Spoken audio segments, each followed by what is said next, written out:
Hey guys, welcome to Film Fanatics. My name is Dan. Justin, my name is. And I am Giuseppe, sometimes known on the streets as Gaspipe, but not really. I've never heard it. I was going to say, this is news to me. Only. Is this a request? No, not a request. Just, when people say Giuseppe, for some reason my mind often goes to Gaspipe. Oh, I guess just right. the phonetics of the sound. Very odd.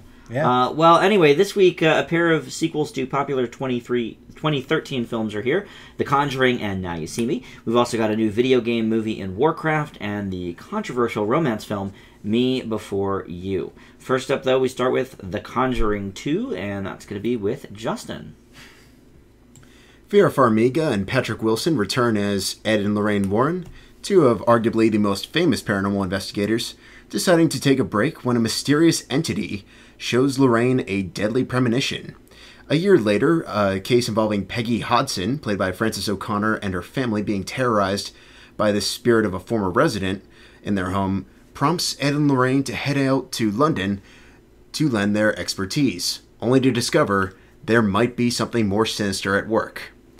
Franca Potente has a supporting role. See what you did there, Justin. Sinister. He's a different. Things might get a little insidious. Oh, that's what I was waiting for. That was more appropriate. I can only throw in so much James Wan. But, you can get Fast and Furious too, sometimes. Those ghosts get fast and furious in this movie. Before we go Furious 7, man, no. Just keep going. As we were. The original, I would argue, worked because it knew the haunted house genre well. It knew how to be a supernatural thriller. And even though it didn't necessarily bring anything new to the table per se, it really showcased James Wan as a director. He knew how to work his actors, he knew how to craft a good story, and it really lent itself to being the surprise hit of 2013. The sequel, while still good, kind of loses some of its form in that regard. I think a big aspect of that comes from the fact that it's just too long. I wouldn't say it's necessarily boring or slow. It's just a really overlong movie with way too much going on. There's at least 3, arguably 4 villains, many of which are spooky, and there are some definitely creepy moments. But there's plots, there's subplots to the subplots, and it really does end up getting bogged down. Now granted, Farmiga and Wilson still continue to have great chemistry, the time period is authentic, and it's always cool to see what Wan does from a cinematography standpoint. But for me, it's a little bit of a notch down from the original. I'm curious to see where you guys stood on this one. Well, I don't think any horror movie necessarily needs to be more than 2 hours. I mean, you know, it runs its course. It's it's not like an epic film. I agree, it might be a little bit long, but I really didn't notice the length. I think that the atmosphere continues to be incredibly creepy in this series. I think Wan does a great job with that. I think just in general his directing is very good. There was a couple of odd scenes. There was one like a fade out almost on Farmiga that was sort of odd, but Chris Tucker level? It was almost Ghost Tucker level right? From Silver Linings. But in general, I think his directing is very good with this stuff. I thought there were tons of legitimate scares in this movie. The scares are a lot more consistent in this one. I thought in the first one, there's a lot of build-up. There's a lot of build-up. I mean, yeah, the hands clapping is like a cool device, but it doesn't get that creepy. Maybe a little bit here or there. This was, and maybe because there's a lot of different monsters in it, I think the build-up is, not as much build-up. It's more consistent. Joe, where do you stand on a lot of this stuff? I don't know if you guys remember, but I wasn't as big a fan of the first one as you guys were. No, that's true. I think you were a little bit more on the it's good, but it's not the best thing ever. It's adding nothing. It's very generic. That's pretty much where I still stand on it. I think that you guys are right. James Wan is a very solid director, and much like we've seen with some of these other films, kind of being homages to the classic horror films of the 70s and 80s. Mm-hmm. The Conjuring is very much a swan song to that. And I like that. And I think this one follows in that trend. It's a worthy installment. Yeah, and they both have that atmosphere, which I really do like. I mean, that's definitely the strongest thing for me in general with movies, and especially with horror. And Wan's got that down, and he does get good performances out of both the main actors, who I think are both, pretty good in this. Well, yeah, they're great together. Now, I thought that in comparison to the previous film, though, I really liked the family dynamic in the first one. Like, I felt for them. I felt in this one it wasn't quite as strong. Maybe I'm not as much attachment to them or as much time because there is so much going on. But well, it's like they focus on them, then they kind of pull back from them to focus on the whole Ed and Lorraine storyline, and then bring it back. And I think that might be one time where it just kind of diverted, and so I didn't feel like it was as focused. I liked all the focus on the family, and that ties into something you guys both said that I did like more about the first one is that build-up. And the fact that the scares aren't there as much. And yeah, it's cool there are more varieties of monsters in this one, but it made it seem like it was closer to a more generic, standard, modern horror movie as opposed to that slow, creepy build-up and then lots of scares towards the end, which in the older horror I typically prefer.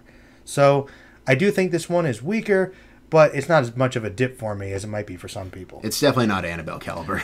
No, Annabelle was just ridiculous. I thought there were creepy things in Annabelle, but ironically, the once again, the focus on that was totally off completely. Annabelle follows the... You can't really have a spin-off of a movie. I mean, like, you know, Minions, The Penguins of Madagascar, This is 40. I mean, none of these movies quite live up to the original idea. Yeah. Annabelle was a steep decline.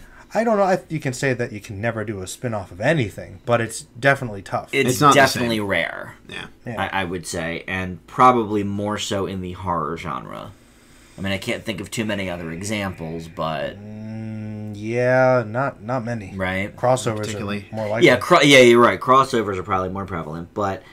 I mean, I guess I do see what you're saying with that, Joe. I had a couple other minor nitpicks. I thought the storyline between Ed and Lorraine was a little bit corny at times. Oh, yeah. For a horror movie. Like, you know, it wasn't Me Before You here. Like, you know, No. I didn't go into The Conjuring expecting a romance, Jack and Rose level, I'll never let go kind of thing. Well, you know, they're trying to say that they care about each other. They do. I was kind of okay with that until we got to a certain scene near the conclusion that we shall not speak of because it's spoilery. Yeah. But...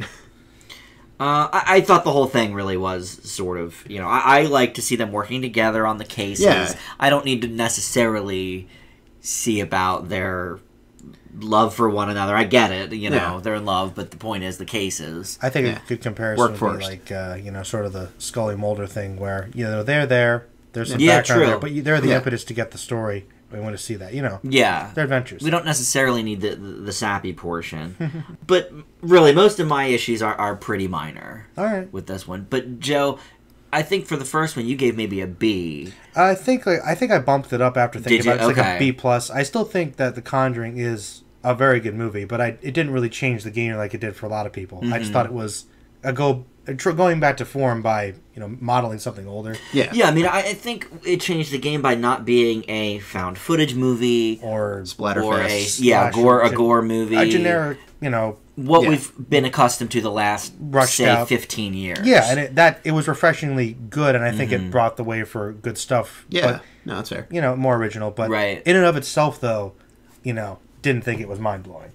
And this one honestly not as good as the first one, but like I said, not a big dip for me. Yeah, I can agree. It isn't as good as the original, but it's definitely one of the better horror sequels I've ever seen.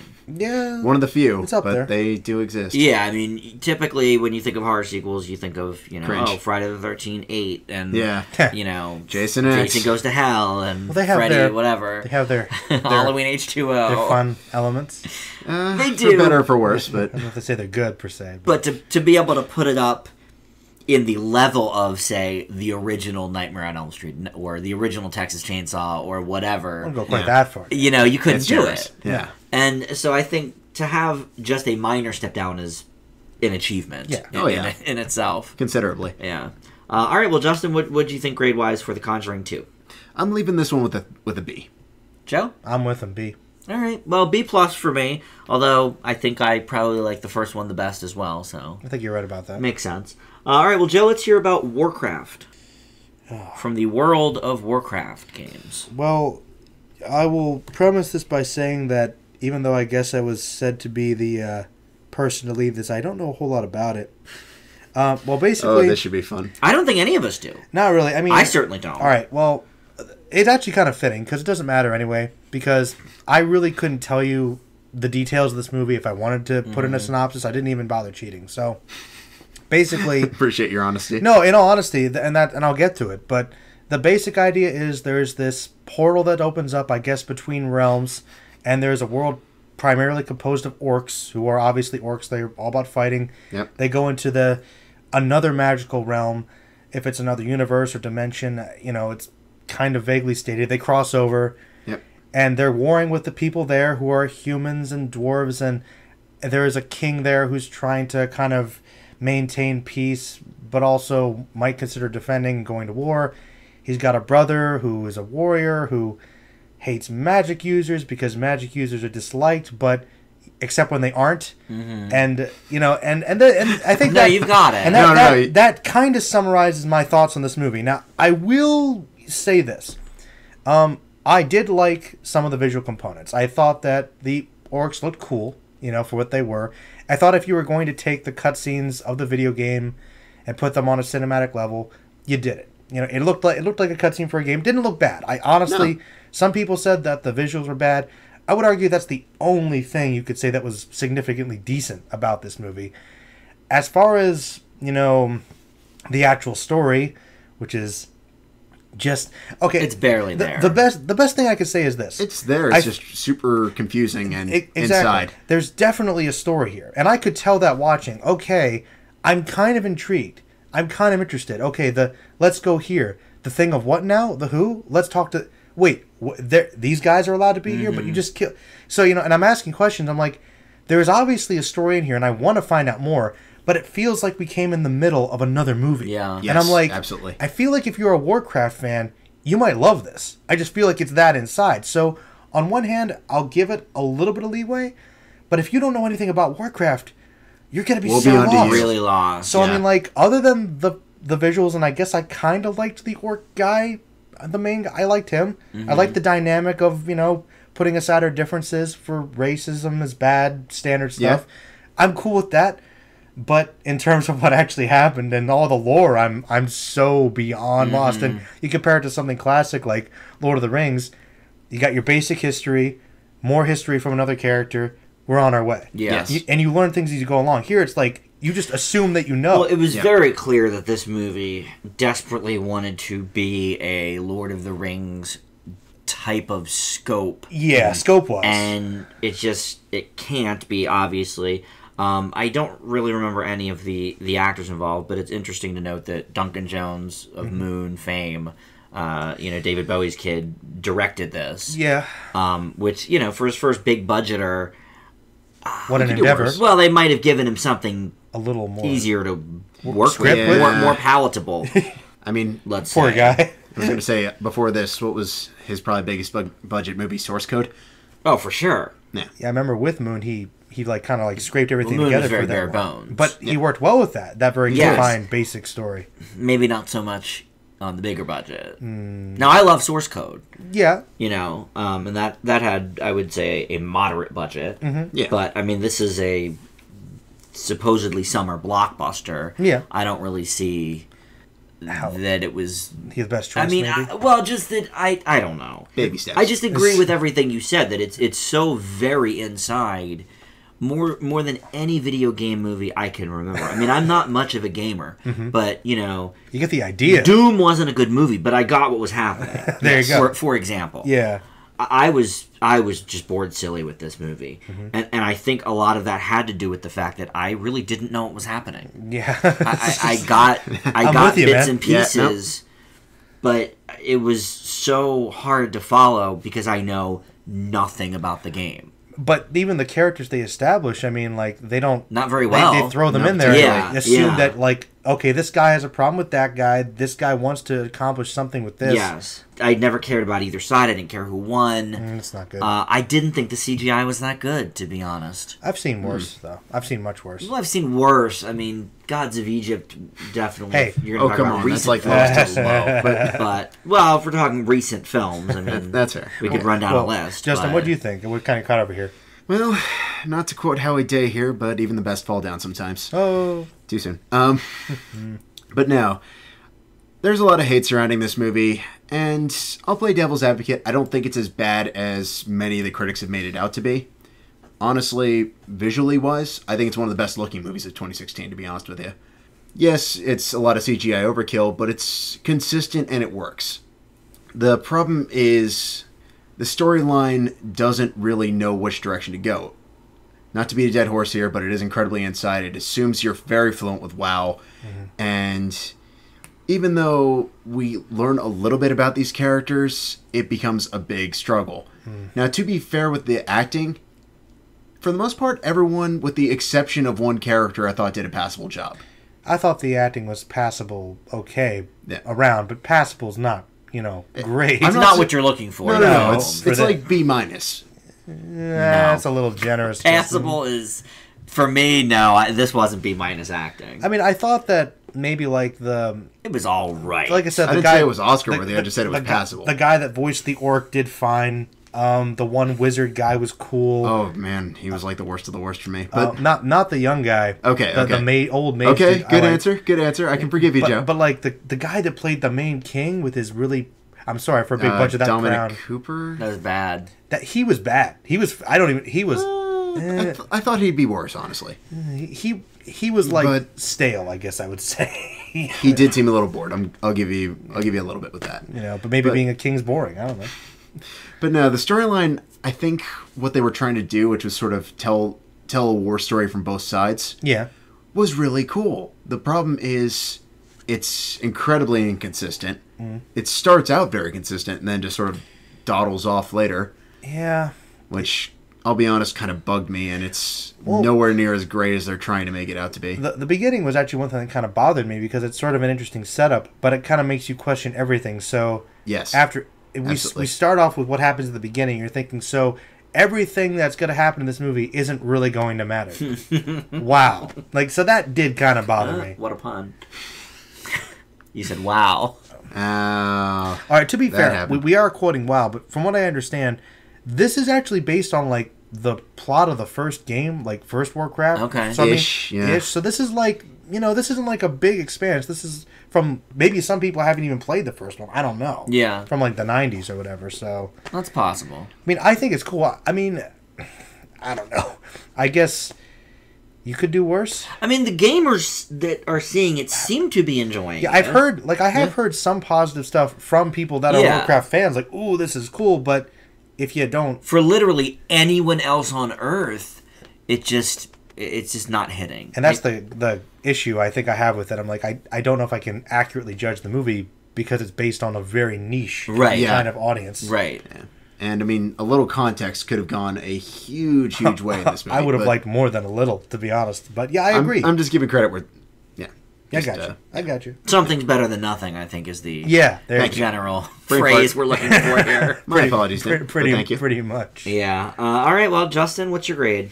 I leave this one with a C.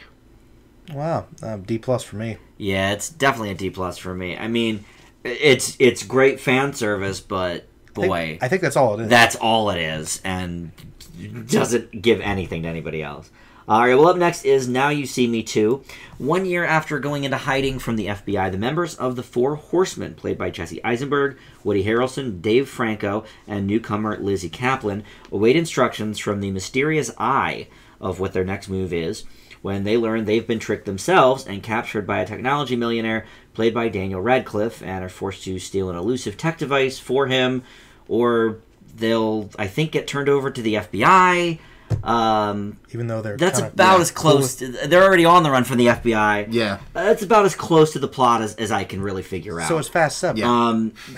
Actually, it's not a bad... Okay. Yeah. Morgan Freeman, Mark Ruffalo, and Michael Caine reprise their roles. John M. Chu, who continues the struggle to find a good directing credit to his name, is at the helm here. As you guys can probably tell from my synopsis, I'm not a huge fan of this film. I only barely understood the plot.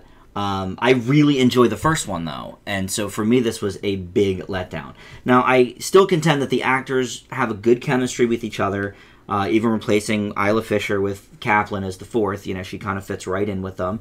But the script gives them nothing of value to do. It gives Woody Harrelson's character a funny twin, also played by Harrelson, in a wig with facial hair. It is the most hackneyed concept that goes back to, the 60s TV. It's been done to death on everything, Family Matters, Knight Rider, Mama's Family. I mean, the list goes on and on. It was pretty dumb. Of really dumb nonsense. That was pretty bad. With that character. Every scene that he appears in brings the ridiculous factor to a 10. I mean, there's cool magic tricks here, like there were in the first one. I don't think they're as cool as they were in the first one. But honestly, you could see any of them in a magic show and be much more entertained than this movie. Now, Justin, you notoriously don't like the first one. So I knew this was I'm coming. more curious to see what you I am think, too. and then we'll hear from Joe. I remember the hate. I do. Well, Very hateful. It was strong. I'm glad you brought that up, Dan. So obviously, not a huge fan of the first one. No. I think for the first 2/3, it works as like a super escapist entertainment. The first one you're talking about. Yes. Okay. But then comes Act 3, which just completely and utterly disassembles it. But compared to the second one, it's basically Mad Max Fury Road by comparison. Wow. I mean, the best way I can figure is take anything that might have even remotely, even just possibly worked in the first one, put it in a box, beat it with a baseball bat, and in true magic format, make it disappear. The result is Now You See Me Too. Now, one thing I'm going to give it credit for is it does justify a massive issue I had with the first one. Yeah, you didn't like the whole motivation, without giving spoilers, but for what happens at the end of the first one, which I never had a problem with, and I think is why I enjoyed the film more than you. Now, granted, it is kind of out of nowhere and completely random, and frankly, doesn't make a whole lot of sense, but I can at least forgive it for that. It's like, okay, we're justifying one of the things there. The Horsemen, I still will argue, are not that likable, particularly in one instance near the end of Act 1 where they literally basically throw a guy into a mental institution. You said it best, Dan. The storyline makes little to no sense. Just about every plot twist I called. It's real obvious what's happening in this movie. Yeah, it's like, for magicians, I mean, you would think they could Yeah. do something a little more clever. And I gotta say this. This movie has quite possibly some of the worst editing I have seen all year. The action sequences are horribly shot. It's sloppy, yeah. Oh my gosh. And there's one fight scene that could have been really, really cool. But they just completely throw it to the side by jerky cam. Listen, Chew seems like a likable guy, but he cannot make a movie. He really can't. Joe, his credits include a couple of the Step Up films, Great. Both of the Bieber documentaries, Gem and the Holograms. God. How has this guy not been blacklisted? He gets all the projects nobody else wants. I guess. Although, no, I mean, I would bet this was probably a sought-after project. For him, this sounds like it's his biggest thing. Maybe I mean, the first one was a huge surprise, so I'm sure directing the second one was probably a hot property. Fair enough. He's the one who got it, but yeah, it's half him and half the script, and the actors are game for it, but I think sometimes they're not even sure what to do. Well, they're not even sure who they're supposed to be tricking with what. Yeah. Franco specifically. I mean, I mean, I think we can all agree he's the most green of all of the actors here. He's pretty green. But still, he can't really keep up with like a Harrelson. I still think he's likable though, as an actor. He is. No, he is, but he's better when he knows what his character is. Supposed to be doing. Yeah.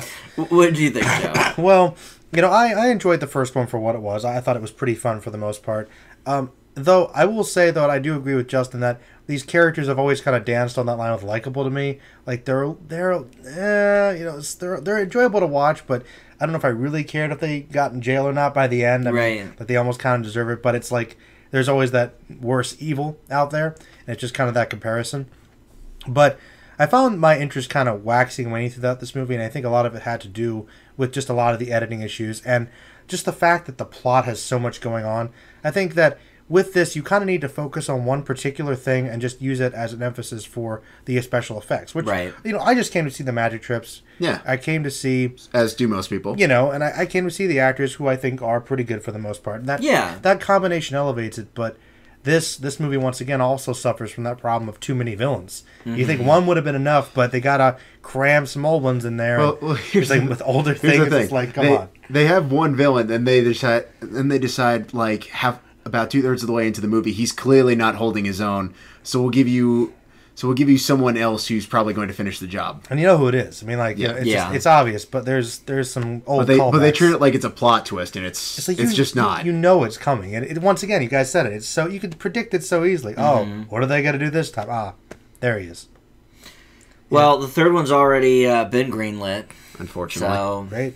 Which was, boy, they left the end of this one like wink, wink, nudge, nudge for the sequel. I mean, it was really obvious they were trying to, let you know, hey, there might be another one coming. Maybe. If you like it enough. I'm glad you brought that up, because there was something that I kept thinking about after that.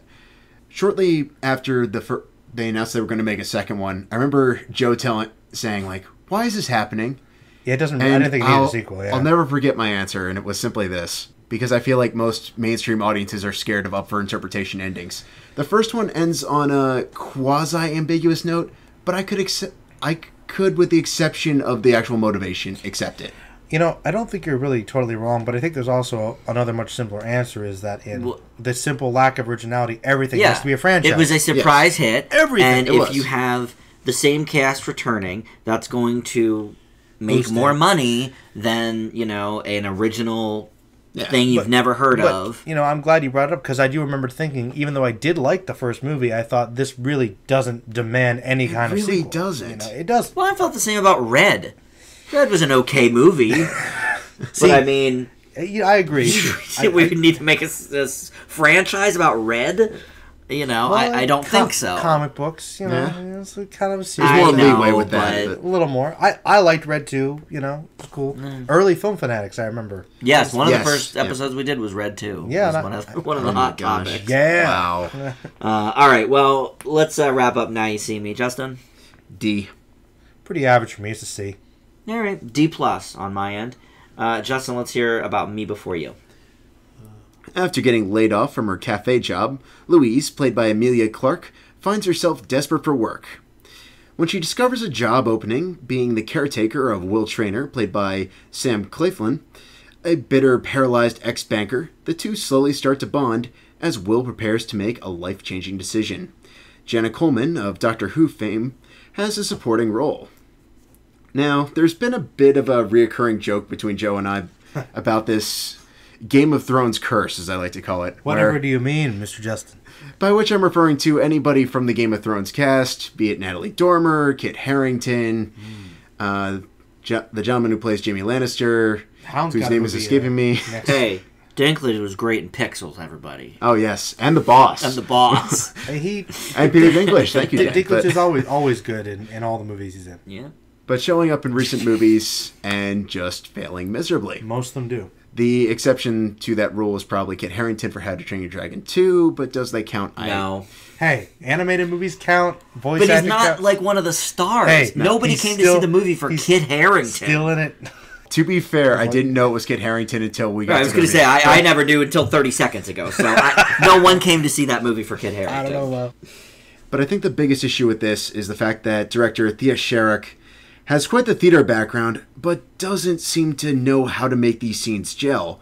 There's so much of this movie told in quirky montages, and story development just seems like it's episodic. So, like, oh, we need something to stir the plot forward. Well, here's this conversation that Clark overhears, and here we go from there.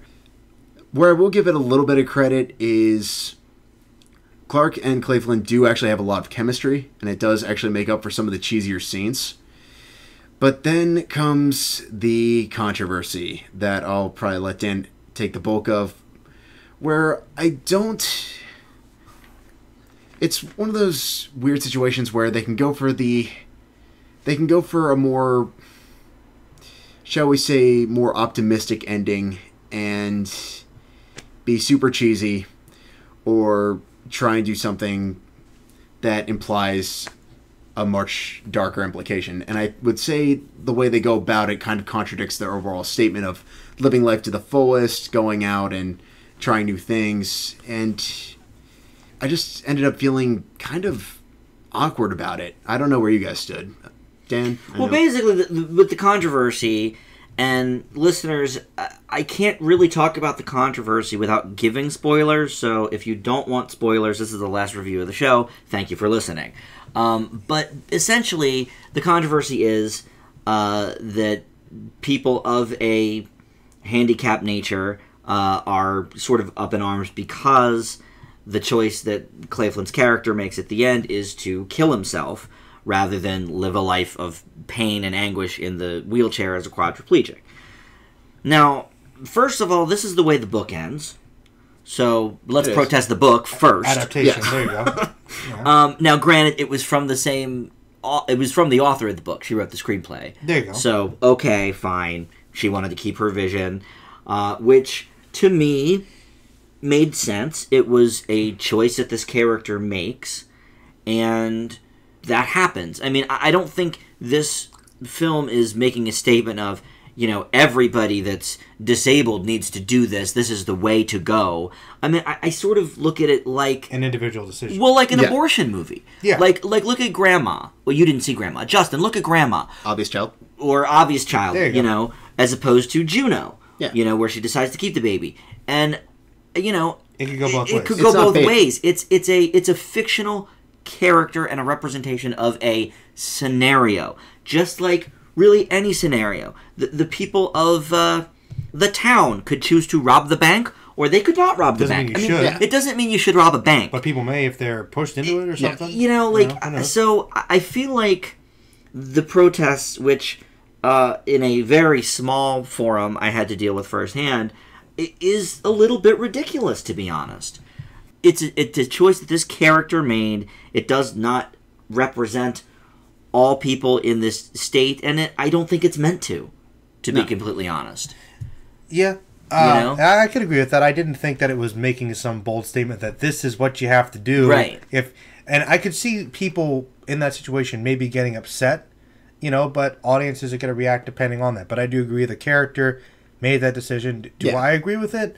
Maybe not, but I understand how he came to that decision. Yeah, no, I mean, for me, it's not a fact that it's not a matter of do I not understand his logic. It's just more a matter of I feel like it contradicts the message of the movie. Well, and that's kind of where I want to jump in with that, Justin, because I'm okay with certain events that played out in the ending with him dying. Like, was it, you know, happy? No, I actually gave the movie points for trying to end in something I actually did too. That's, you know, standard to the way most romantics would end. Everything's fine and sunny. No, it is a little bit more. It's certainly bittersweet, to say the least. It's a little more gripping that way. But I don't think it's as brave as it's proclaiming it is. And that's because of the handling. I mean, one of the big issues I have with it is, okay, he dies, and there's this message. Okay, everybody in the movie reacts to it like it's perfectly fine, which I did not think was believable in the least. No. I don't think that's true, though. His parents certainly didn't. The final scenes, they were smiling, dude. I thought because they got an extra 6 months with him. Nobody wanted him to do it,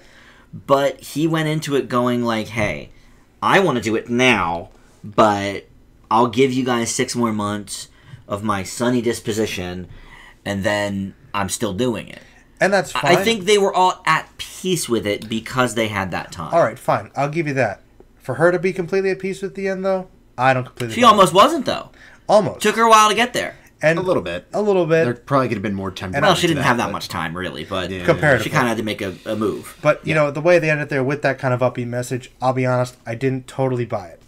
Okay. I thought it was a little too sunny considering everything that happened and how she was crying. Yeah, beforehand. And then she's like, ooh, well, this isn't so bad now. He's dead now. You know, I kind of thought that could have easily been misinterpreted a very negative way. All right. And I could see it going, some people saying, oh, wow, that's very fortunate for some people. You know, so I get what they were trying to do. Yeah. I honestly think that from a dramatic perspective could have been delved into more and handled a lot better. Okay. You know, because it's held back by being kind of a standard fluffy I was going to say romance, you know. So well, I mean, okay, so let's bring it back to the movie on the whole then, on that note. I do think that it's a fairly effective drama. I think it's got a lot of Sparks-isms, but without being a Sparks movie. You know, I think it drops a lot of the typical cliches. First of all, there's only one couple. In most Sparks adaptations, as we know, there's 2 or 3 couples, usually of different generations or whatever. But I do agree, Justin. I think that the 2 leads play very well off each other. I think they're believable in their roles. The boyfriend subplot of Clark's character is awful, incredibly standard. Neville Longbottom? Worst part of the movie. Well, you see, his character is he likes to run. Who that was. He likes to run. Neville Longbottom. That is his sole character motivation. He's like, and he even makes a metaphor about the relationship about running. I'm always like behind. All of his metaphors are running. God, you are so one-dimensional. It hurts. But see, it hurts. Do you get it? The one man's a quadriplegic. I can't move. Really? The other one runs miles. Really? I couldn't. How could I ever make the connection? That binary dynamic. Dan, you don't understand. That stuff hurt me. And I mean, I thought it could have been a very good movie, but there are things that just... Okay. Ooh, that's annoying. Yeah, true. That's annoying. I also thought there were very bizarre soundtrack choices in this film. Yes. Very odd. I'm glad you brought that up. That's another thing. You know, we know enough about these characters and the relationship. We don't need a song saying, we're finding love. Really? Is that what's happening in the scene? I need to... So forced. Stop it. Like, we if get you want to throw in music accompaniments, like 2 or 3, not 19. Like, let's get some more instrumentals. Let the characters interact. We get that there's love. That's the point of the movie. We don't need to... Toby, I found you, baby. I'm like... Really? That's no surprise. No. I didn't think that was happening. Yeah. Oh man. There you go. All right. Well, Justin, what's your grade? C. Joe?